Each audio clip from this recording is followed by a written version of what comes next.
Hi, everybody. Welcome. Thank you so much for coming. I know that we're winding down on the whole conference, and this is one of the last ones, so thank you so much for joining us today. By a show of hands in the room, who loves food? Okay, great. It should be everybody. If not, you probably might not be at the right panel. But this panel is all about what it is to be a food influencer, how to become a food influencer, the kind of content we make, and the partnerships that we build, and how to maintain those partnerships. So we're going to talk briefly about that. So I'm glad all of you guys do like food. My name is Jackie Idenisi. I'm going to be the moderator today. I'm a TV personality, and I also create food and travel content. And I'm just going to allow these wonderful panelists to go ahead and briefly introduce themselves. I'm guessing I go first.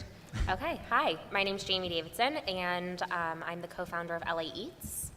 We ultimately have a rating system that we use, and we go to different restaurants, and along with what we call an Eats Fact, which is like an individual fact to each restaurant. Cool.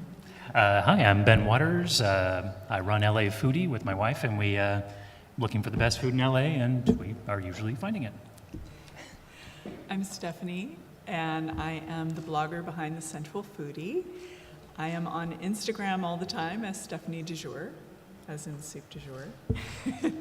And I love food. I started off as a trained chef and now a plant-based vegan chef. And I take lots of beautiful photos of food and create recipes. So, hi, I'm Amanda Russell, and I kind of started this more through the fitness end. I started a fitness YouTube channel way back when YouTube didn't have much in the way of fitness, and from there I branched out into a subscription model. It was one of the first big online fitness wellness subscription models on the internet, and we had a big nutrition component. And I am from an Italian family, and the idea of healthy cooking was foreign to my entire family and disgusting to them as well. My mom still doesn't understand what gluten-free means. So my mission was to try to create recipes that still tasted really good, but with a healthy spin that actually tasted really good. So if I could fool my family that they didn't know if it was healthy or not, then it means I won. I since sold the company to another to a private equity firm, but one of their big brands is a legacy fitness wellness brand, and I'm now the CMO, and my job is to relaunch, and we've softly launched. We relaunched to market to the end to consumer in January, and it is an online omni-channel digital platform that is all things food and fitness, so healthy living, and you can actually check it out already online, but we're looking for healthy chefs, and we're doing food shows and nutrition planning, how to eat out at restaurants and maintain your waistline type of thing. Hello, everybody. I'm Adam Rubenstein, founder of Viva LA Foodies. We are a local food and lifestyle website, started 10 years ago, and today Viva LA Foodies brings awareness of the chef and culinary community coexisting in the diverse landscape of Los Angeles. I've assembled a team most recently of chefs that are actually writers as well. They spend time in kitchens, catering events, working at restaurants, but their passions, for a lot of them, they come from journalism backgrounds.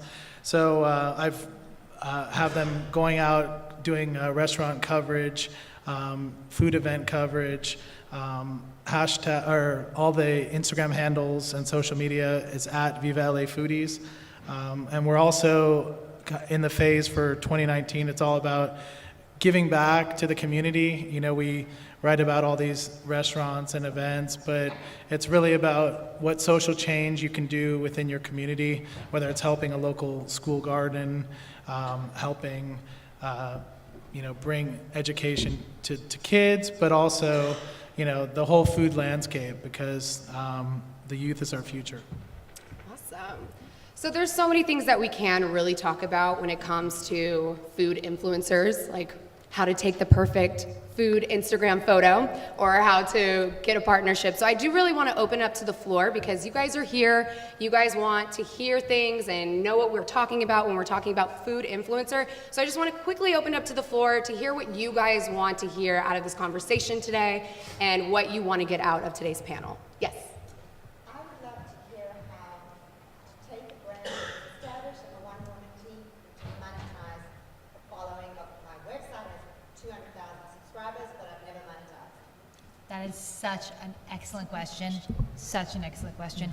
And I think that is probably the biggest barrier for every single, it doesn't even matter if you're in the food space or what space you're in, but how do you actually build a sustainable business model from an audience? And actually, this became my entire career mission. And my channel was actually a business school project with the thesis, you can have the best product or service in the world, but if you don't have an audience, it doesn't matter. So build the audience first. So it sounds like you have the audience now, so you actually have the golden ticket. And a cooking school in Italy. Well, and I'm coming to this cooking school in Italy. I mean, if you have the audience, and I think that's the goal. That's what why every brand wants to work with influencers is because they want their audience.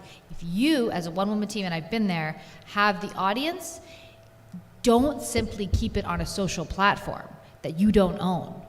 That's so transactional. It's so fleeting. Paid sponsorships and whatnot. I mean, that's great. You might be paying your rent. Woohoo! It might be good for a couple of years, but it's not sustainable. It's not large scale. I think what the key to it is to then take that audience. What do they want? What products do they want?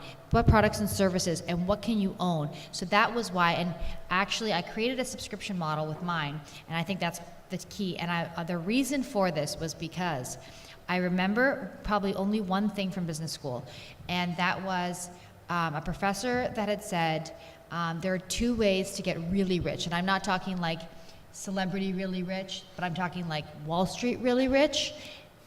And all of a sudden, my ears, I heard everything at that moment. And he said, you can either work on Wall Street and trade commodities, or you build a subscription model with an audience, and you get people's credit card information. This sounds so skeevy. But if you can do that and you have the audience, you can do it. That is such recurring, and then the upsells, cross-sells, brand promotions, sponsor, but you own that, and that is a part, and the internet allows you to do that, and you don't need a lot of capital to do it. You don't have to go raise money. You can do it yourself.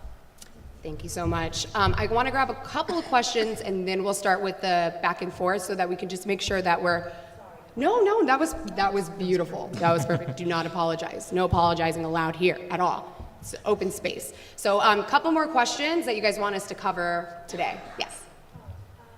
Yes. If we can just kind of cover some more tactical, I'm looking to upgrade my equipment, and I feel like capturing the food space, there's this, it's a more specific type of photography and sound. So kind of just more is there a best practice equipment that you guys or to avoid the iPhone or et cetera? Perfect. Thank you so much. Yes. If you're a brand that doesn't have an audience, finding and figuring out the avenue to aligning yourself with a brand or an audience or an influencer that has an audience, how to make that connection. Perfect. Thank you so much. Any other questions that you guys want us to cover today? Anybody? Yes, back there.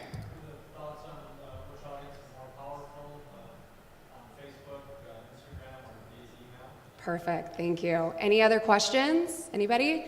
And I think those are really good questions because first off, how do you even start a brand? If you're brand new and you love food, how do you build that audience and what is the best equipment? So I do want to open up to the panelists. How did you guys get started and what's some really good advice to give someone that is starting out for the very first time?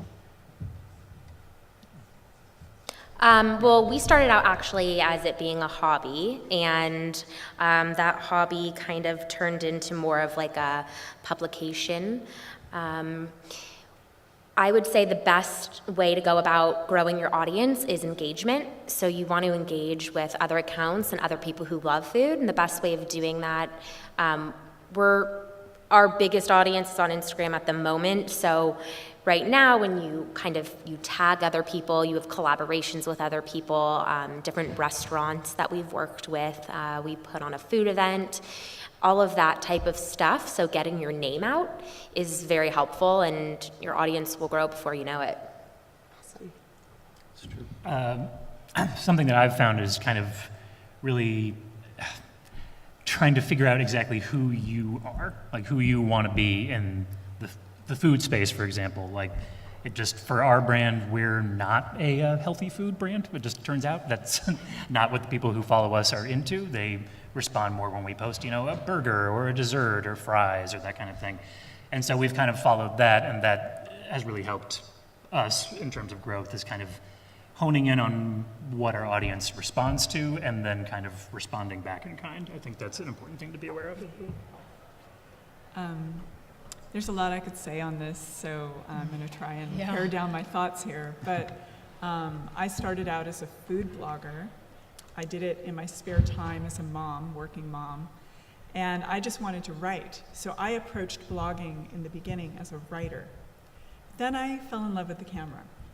And then it had taken me so long, and I'm still working at crafting the photography and the images, and it's not just creating a recipe, but it's also styling it and then shooting it and all that goes into it. Equipment, I'm still, sort of, I still have a old Nikon, but you don't really need a very expensive equipment to do good work. What I find helpful, if you're just starting, is to find a few people that you admire, that you'd like to align with, and just observe how they do their own work. And I'm not saying to copy, but I'm saying as a template to find your voice, to find your visual, to find what you have to give and why. So why are you doing what you do? So do you want to create recipes and inspire people to cook plant-based, as in my case? So just ask yourself why, and of course it's creative, it's fun.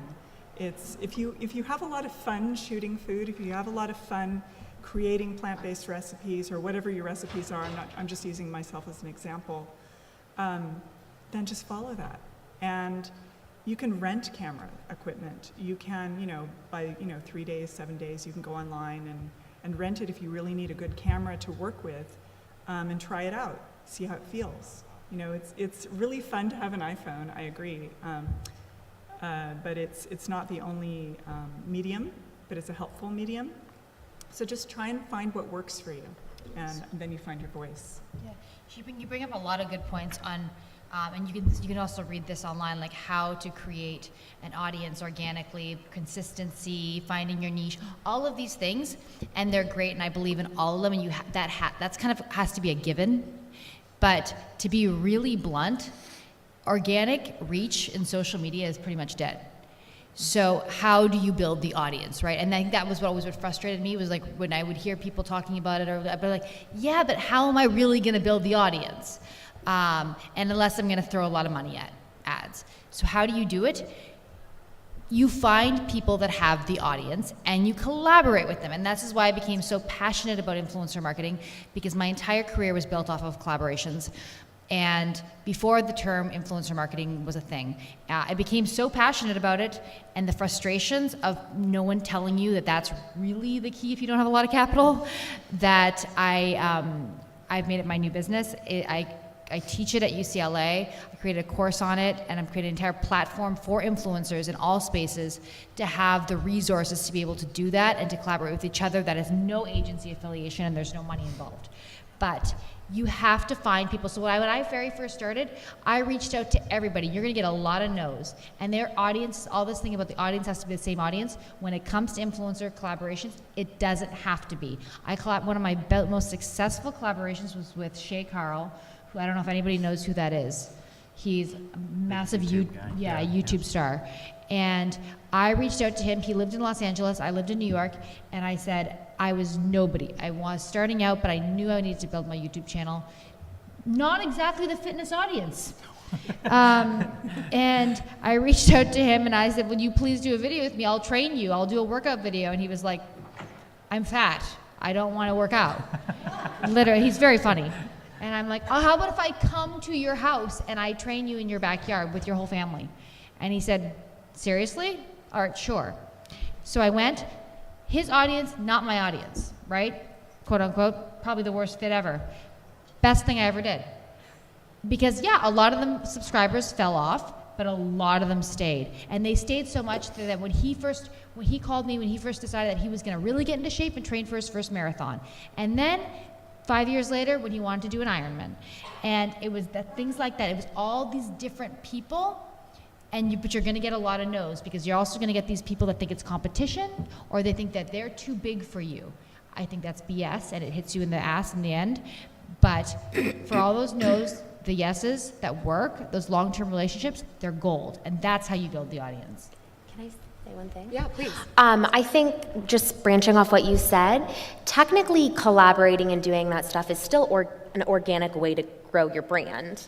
And for us personally, like we have not spent $1 on growing our audience. It's all been through collaborations, engagement, speaking to restaurants and chefs, putting stories up in regards to like where we've gone behind the scenes in the kitchen, stuff like that.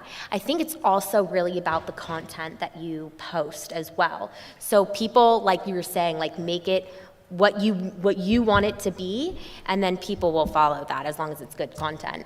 Right, I think those are all the base camp, like, you have to have good content, you have to have a good product, you have to have a good brand, but then it's, well, this is all great, but how do we get it out there? Right. Yeah, and I think what is great, what you guys were talking about, it's actually a lot easier to build partnerships than what someone would think. You could just literally send out an email, research the kind of food that you want to take pictures of or do content about. And these restaurants and these chefs are actually very open, they're excited, and they want you to come in. And you don't have to have fancy equipment, you don't have to have a press list, you don't have to have any of those things. It's just simply, hey, I'm interested in, showcasing this food item, and they're really excited. So it's just really about reaching out and connecting with them. And Adam, I really want to hear your thoughts on what we were just talking about. Yeah, definitely. As far as the equipment goes, when I first started, I was reaching into my toolkit. A lot of my friends went to photography school. I took a photography class once in a summer school at CSUN, but I realized that, I can take pictures, but why not have something, shot and, by a professional. This is just, a lot of photographers you're going to find out are foodies themselves, and they, focus on whether they shoot food, people, lifestyle. So, I want to say, like I said, reach into your toolkit, figure out your focus for your site, and people do some samples. Like go to a restaurant you like, and even if you have to pay, which we all go out and dine anyway, you're supporting local business. Pay for a meal, blog about it if you want to bring that out to your audience, and kind of start there. I still shoot. My first camera was a Konica Minolta SLR camera, like 5 megapixel, and it did the job. Now I'm still using a G12, I use an iPhone, but there's a different piece of equipment for everything, but you don't need expensive equipment. You can have secondhand. I was able to interview Jose Andres with an iPhone on a Steadicam that I got off, like a cradle for it for $40 off Amazon, and it was amazing during the LA Food Bowl. So, when opportunity comes, basic equipment, and just, I find that restaurant pictures get a lot of attention, but home cooked, like the rest of the panel is saying, if you're fun and creative, even just, have you guys heard of Genuine Fred? They make like kitschy, kind of like a Spencer's gifts for like the foodie. Like I have these they're taco holders. They're little taco trucks. And, I have a 3-year-old daughter, so she likes to play with the taco trucks. But I literally took my store-bought hard taco shells, put them in there, and it's amazing what the reaction, and I called it Taco Tuesday Street Food. So, it's whatever your focus is, whether it's restaurants, recipes, work with your community, your friends. Awesome. So also, I want to transition more, like once you have a following, or whether you do or don't, talking about partnerships. I know, Ben, you've been on KTLA and CBS. How does one make those connections? They've reached out to us a lot. It turns out, it just, once you get to a certain level, a lot of people are looking for influencers, and a lot of those partnerships, actually, like the KTLA one specifically, actually was a popcorn brand that contacted us for National Popcorn Day. They wanted somebody to go on the local morning news to do a segment about it being Popcorn Day and to be like, and here's this particular brand. So very subtle advertising. But, it's those kind of partnerships that we usually get approached. It's what happens. And some of it was also, we were the official foodies of the LA County Fair a couple of years ago, and so that was a lot of coverage there as well. But that's, again, they contacted us and wanted to work with us. And you can reach out and try, if you're, like people have been talking about here, if there's something you're specifically interested in, you can kind of approach them and be like, hey, I think this might be a good alignment for our brand, like our audience likes this, you do this, let's work together. But typically, they've contacted us. It's just how it's worked out. Anybody else want to talk about partnerships? Because I know a lot of people want to make this into a career and make money out of it. So how do you actually make money out of it versus just going and maybe taking pictures and posting it on a blog? Well, I have a few words to say on that. I had spent 2 years trying to figure out how to monetize my Instagram. And I decided to make it my business. And I took it very seriously. And I mapped it out. I even had a chalkboard where I wrote down ideas or things that I wanted to create, as an image for an Instagram post. And then I started, just sort of feeling my way out and trying to figure out what direction I was going in, what brands I wanted to work with. And coincidentally, one of the brands that I wanted to work with reached out to me. So I went, oh, this is what I wanted. And it's paying me. So it was pretty cool. I got my first paid Instagram post. It was pretty cool. And that was exciting because otherwise I'm just posting imagery of what I'm creating and getting likes. Great. Is it paying my bills? No. So, trying to figure out how to monetize it is a big question for a lot of people. And at the same time, once you've reached that, and as I've worked with brands now, and I have my media kit, which is key, I think, to create a media kit. I found what's called Four-Card. It used to be Four-Card, F-O-H-R, which was created by, James Nord, I believe his name is. If you look up Four, and then I believe it's .co now, you can create your own media kit through, if you have an account, it'll do it for you. It's really nice. It does all the statistics and analytics and everything. But it looks very professional because when you're working with a brand, it's, in a sense, it feels to me like it went from magazines that we used to leaf through to now we have an interactive, such as Instagram. It's interactive. And I recently heard it said that Instagram is an amazing manifesting tool. So if you look at it that way, you're manifesting the direction and alignment and people and brands that you want to work with, but you still have to remember it's people. So we get so caught up in how many followers we have or how many likes we got on an image, and we can agonize over it and look at our screen like 20,000 times to check our likes. It's, like watching. But is that productive? Is that feeding your soul? Is that feeding your children? Is it, what are you getting out of it? So, when you want to approach, an app like Instagram, which is an amazing connection tool and manifesting tool, that's how you have to approach it, I think. And it's worked for me, so that's where I'm going from that point on. I'm connecting with people face to face. I'm, learning what they want. And I think ultimately, when you're creating your brand, it really isn't about you. It's about the person that you're serving, what you're giving. And I'm sure other people have heard that, but I feel it's necessary to reiterate that because when we're all me, then who cares?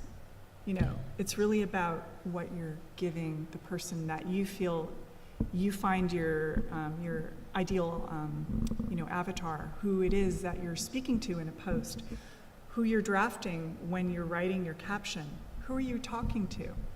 So if you can figure out who you're talking to, it feels more organic, it feels more real, and ultimately I think it takes you in the direction you want to go.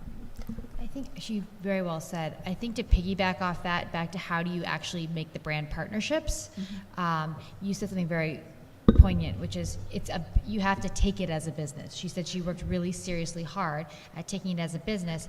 You actually have to create a business plan, something that seems foreign to a lot of influencers. What is actually the goal? What's the business plan? Then it's not just throwing spaghetti at the wall or throwing Instagram posts up. Exactly. What is your goal? And I always say this, I say this probably to a broken record to my students. What is your goal, and then work backwards from there. Then you know the budget you need. Then you know how much content you need, what it's going to cost. And when she said media kit, yes, media kit is paramount, but let's go one step further, because do the work for the brands. Figure out who you want to work for and create a kit for them that shows them what you can do. You are a brand. If you're a foodie influencer, think of yourself as a business and show them, because a lot of times they don't even know what you can do. But if you can show them this is the content I create. How much would it cost you to hire the photographer to do this, to hire the chef, to get the ingredients? I come with a following, and I'm going to do all this for you, and here's what it looks like, and here's the kind of engagement that we get, here's who our audience demographic is, and you roll that in, I guarantee. And now that I'm sitting on a brand side of things, where we're hiring and recruiting influencers, if an influencer, I don't even think that they were not even that aligned with us. If a food influencer came to me with a kit like that, first of all, I would be so, because they've done the work for me. And knowing that if they've done that work, they're going to be gold to work with. And that's what I want to ask next. What are brands looking for when they want to work with a foodie? Like, what kind of content, what kind of material, what are they looking for in your experience? I don't know, do you want to? I'll kind of piggyback off both. But so for us, we kind of come at it a little bit different in regards to our collaborations and what people, I guess, brands are looking for. We're trying to go more for like Be Part / Bon Appetit / CNN kind of view. We want people to know that, like, we're not willing to necessarily take money for something. Like, we have to really believe in that food brand or that restaurant, and not necessarily be paid for it. So I think that's where we're coming. For us, the monetization is more of like, we had one of our biggest food events where we partnered with chefs as well as food brands that we really we loved.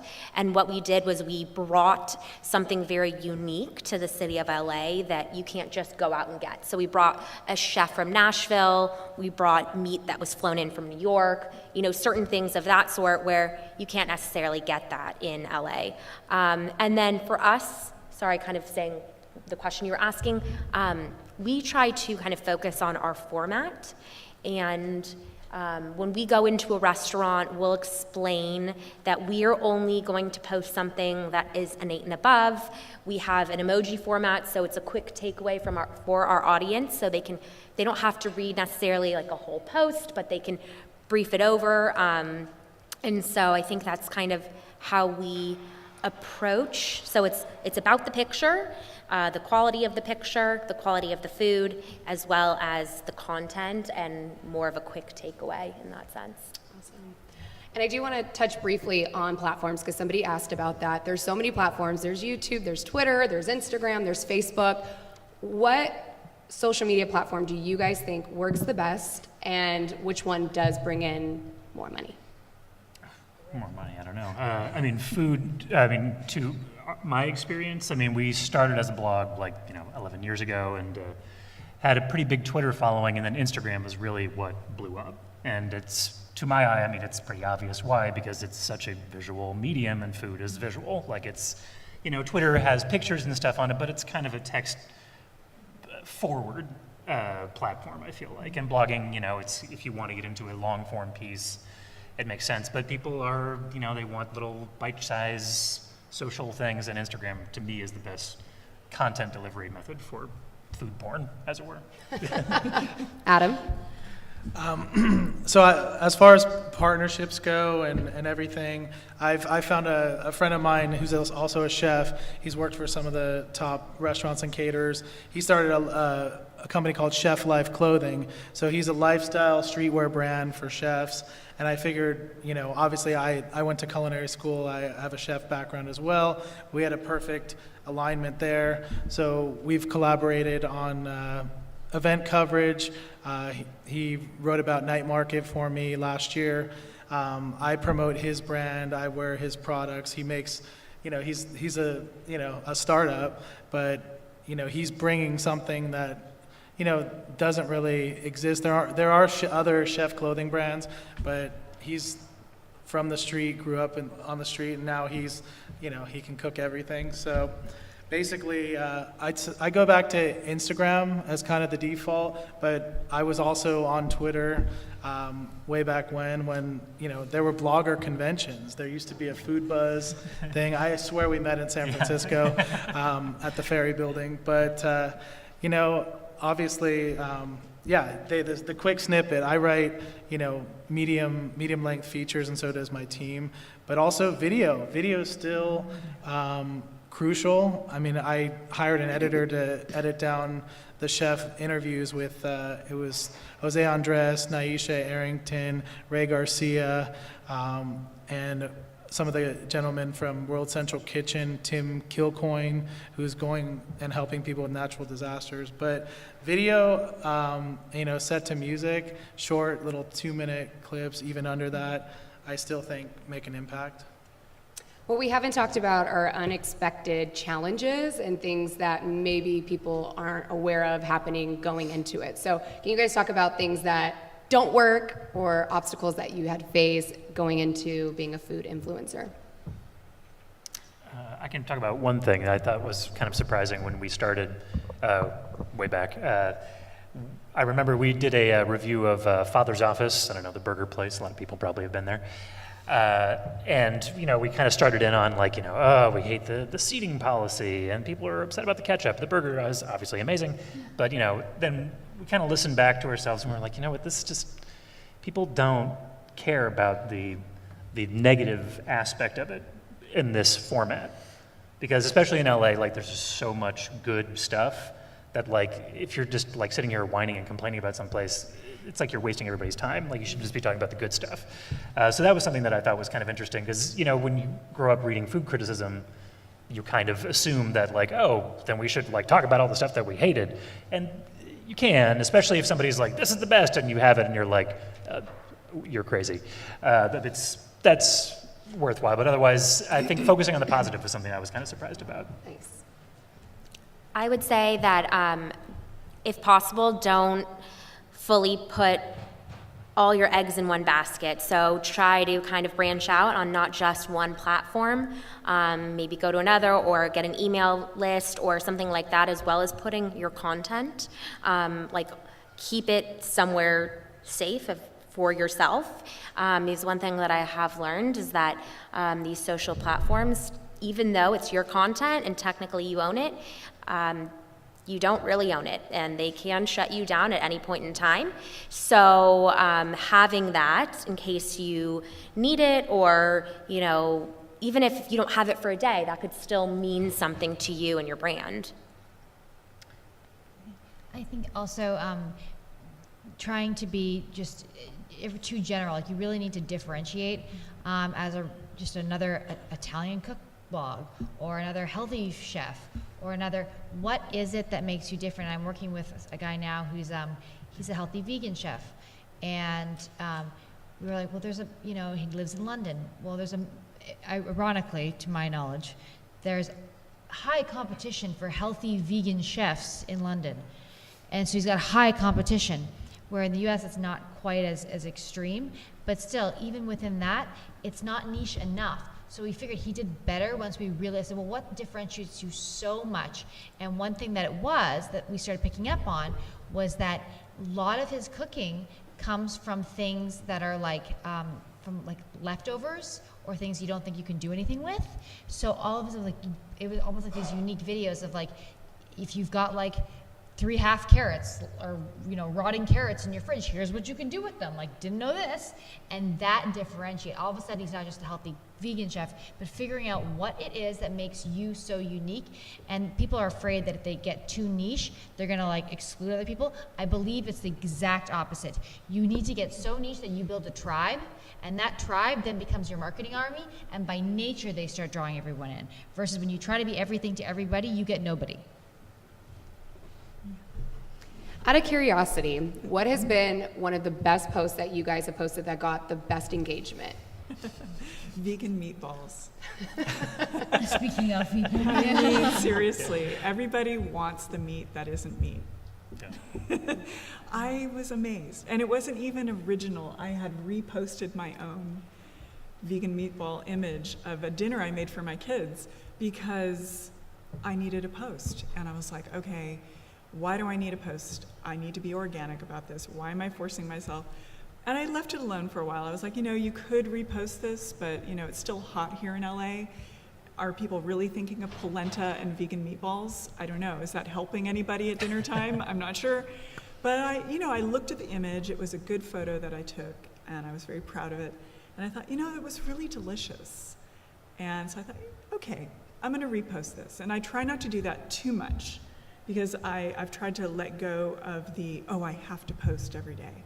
You know, I just don't know if that is a good approach, because then you're sort of squishing yourself into this I should thing that isn't going to do you any service, nor is it going to really help anybody.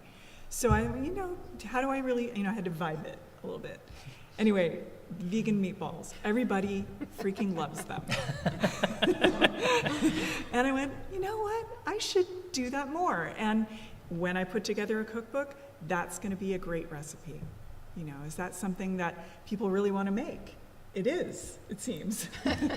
So that did well. One thing that we found that I think that was kind of funny is elote is really popular whenever we post it. And I mean, it's obvious why. It looks delicious, everybody loves it.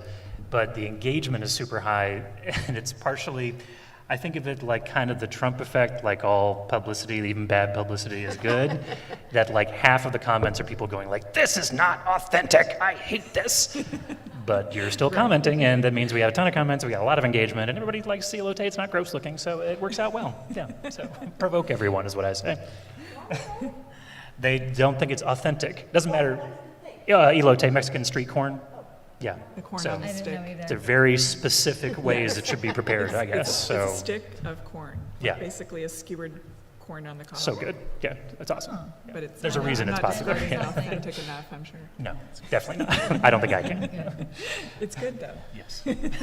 Here's something random. Roasted chicken, okay? If a homemade roasted chicken, if it's got like crispy skin and you get nice and tight on it, like seriously, I must have posted like 50 chicken pictures and yeah, they always seem to get the likes. For us, it's been fried chicken. And then also we get high engagement on desserts because they always look really, really good in pictures. Yeah, I think there's a lot of, speaking of food porn, I think there's a lot of like, it's kind of like porn in that people like to live vicariously through the dishes that you're posting. 100%. So a lot of people are like, we get a lot of, I could eat this right now. Oh Yeah. my God. I get a lot of, we have a lot of people who are like fitness Instagrammers who we notice follow us. And I think it's because that's what they do, right? They can't eat funny. this stuff, so they're just like, oh my God, I wish I could have this. Salivate over it, Yeah, exactly. No, and ironically, the posts that do well, and one comes to mind immediately, it doesn't even matter what it is, it's the title. So I actually posted one that was called the 59 calorie cookie. They didn't know if it was a peanut butter cookie or what kind of cookie, but it went crazy because it was only 59 calories. So even whether or not it tasted good, it wasn't even like the 59 calorie cookie that tastes good, it was just that. Done. I posted up a video of hot Cheeto pizza, and to what you were saying, everybody in the comments were like, what is this? Why would you eat that? You don't mess up pizza like that. But everybody wanted to talk about Yeah, it. I had a lot of They weren't comments, yeah. excited about trying it, No. but there was so much engagement on it because they were like, hot Cheeto pizza, that's odd. Got to be careful. You don't want to go too gross. Right, because that then was people will too be far? like, Was I that can't too do this far? anymore. Yeah, That was too yeah, far. exactly. All right, I want to open it up one more time to the audience just to make sure that we're covering what you guys want to know and to answer any more questions. Yes. Hi, wondering what you're all seeing in the trend of organic foods. Organic foods. We've gone to a lot of farm-to-table restaurants, and their food is always very well plated, really pretty.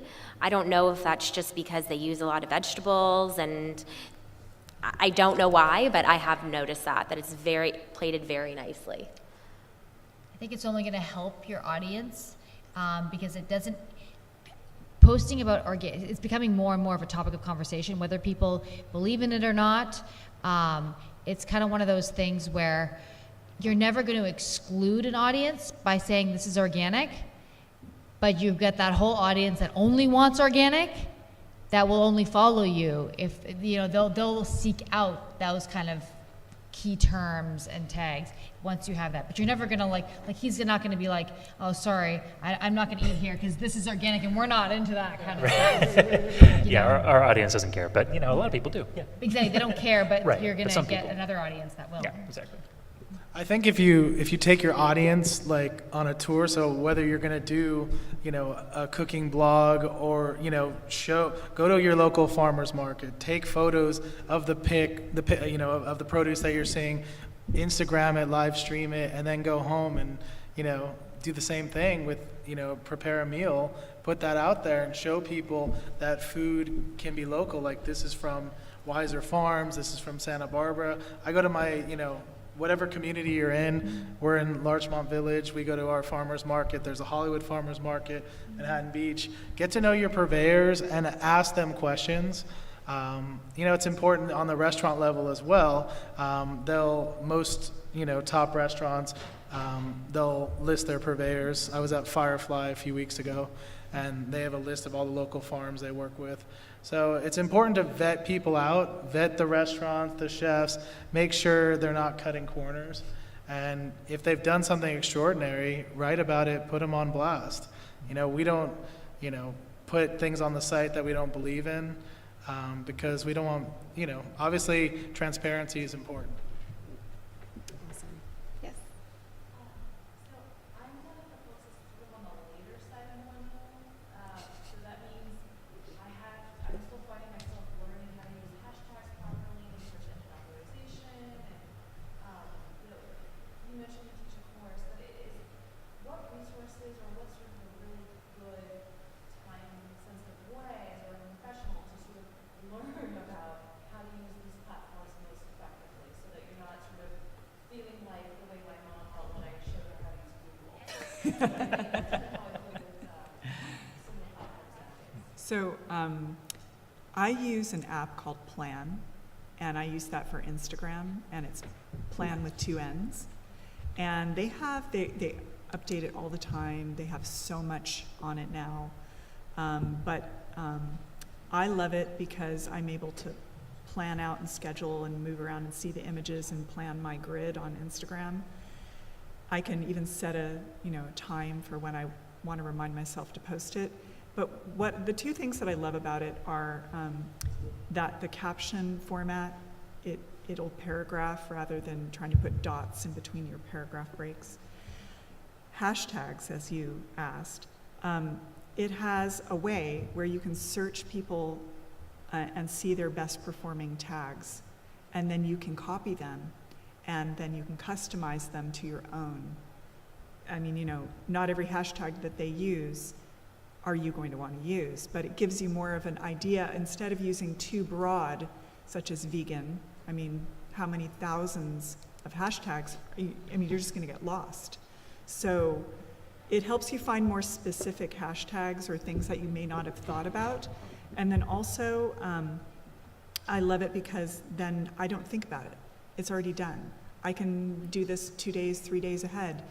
I'm not spending all the time on my phone trying to think about the best hashtag, to use. And that one has really helped me a lot, that one in particular for Instagram specifically. the other thing, and just skip my mind, I'm probably going to remember after the fact, but yes, now I remember. I've started adding my hashtags as a first comment. And I feel that if you put it in your caption, which I've always done before, from this one podcast I've been listening to on, just being a little more conscious spiritually, etc. She mentions this one blogger, Ksenia, she has Breakfast Criminals on Instagram. She said, when you put the hashtags in the caption, she feels that it gives you sort of this needy, thirsty vibe. Like if you put a bunch of hashtags under your caption, it's like, please pay attention to this post. And so when you put it as a first comment, you don't notice it as much. Yet, and I did test this, it does pull up your image. And I do feel that hashtags serve a very good purpose. It's sort of like a directory. It helps people find you, but not to anguish too much on it. Don't anguish too much. Awesome. Any last minute questions? I'm interested in, you use YouTube as media. So for me, that's a wonderful visual, and I absolutely love the medium of filming. I love to chat, but here's the deal with food. It becomes such a much harder thing to do because if you're filming food, you have to have someone on the other side of the camera helping to focus on you and the food, and then it becomes a team. And you're speaking about a one-person budget. I've done it. How do you find, you were doing all these YouTube videos, what's the best way to create affordable video content? I've done a ton of YouTube, and you do need another person. You do. I mean, you can do, and I've done it on a tripod and such, and especially, you think food is hard, try doing burpees and handstands and moving all around. But I think finding a person that can film and edit. It doesn't have to be expensive. You can do this, but that is an investment that I the time value, she was saying, the time value of money, and I actually wrote this in the book that's my book, Influencer, How to Build Your Influence and Your Platform, is coming out in the fall, and I just finished a chapter that was all about this. Is like, what are you going to spend your time on? You have to know how to do it. So I know how to set up a camera, and I know how to edit, and I know how to set up a tripod, but I hate it. I hate it, and I'm not good at it.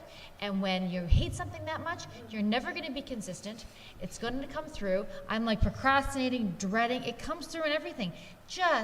And so if you don't have the money, because I've also been there, in the beginning you don't, thinking about things like trading, the master of trading resources, and I call this brandscaping 101. So this means that whatever you have, you can offer something. Other brands are looking for the same thing. So if I'm a healthy food person, then there might be another startup that's doing fake meats. There's there's one I just met with called Pig Out here in Los Angeles, and they do like the best tasting ever apparently meat that's not meat. Well, they need content. So why not? Why are we not? See, and there's where your package comes in. We know that your brand aligns with our message and our audience. We have the same audience. You guys need content. I need content. Let's collaborate. Let's influence our market together. That's brilliant. I do have to say, though, a lot of companies, if you want to go long term, like The Insider is a really popular brand, and they do food and travel and all that. And their producers are a one-woman show. They have a camera, they film everything, they contact. So, I mean, it is possible to do it yourself. Possible. It is very good to have a team. But what I'm saying, what she said, with starting out, and when you do approach brands, you want to be able to say, hey, I can edit it, I can film it, I could do all of that. So it is an asset to have, but it is very time consuming, especially if you don't love it. So I know just me starting out too, it's just, you have your tripod, hey, I'm coming in, I could do it all. And then, brands will be more open to be like, oh wow, she's a one-woman show, No, I mean, I shot literally a cookbook in 1.5 days this week. Like an incredible cookbook. Photos is good, but moving camera and editing work, It's a lot, yeah. you need another person. I was just like confirming that you need someone to focus, so it's not all It is shitty. It's like the exception to the rule is that some people just do their whole career and do it all themselves. But I think it's no different than when you're running your own business, a brick and mortar business. You might not like accounting, so hire someone because you want to make sure that you're doing your accounting properly. You need to know what's going on and how to do it yourself. But if you hate bookkeeping and you hate accounting, then you should probably just outsource that. Yeah. All right, guys, we're going to wrap it up here. Thank you so much to everybody on this panel for coming out. I just want one person, just closing remarks, just something that you've really enjoyed about just being a foodie and just the exciting parts of the job and why you love doing it every single day. Jamie, we'll go with you. I like getting to eat good, free food. Right? Who doesn't like that? Who doesn't like that? That was short and sweet. And letting the world know about it, that that's an option and that they can get it too. Awesome. Well, you guys, thank you so much for joining us today. And you guys have a great day. Thank you so much.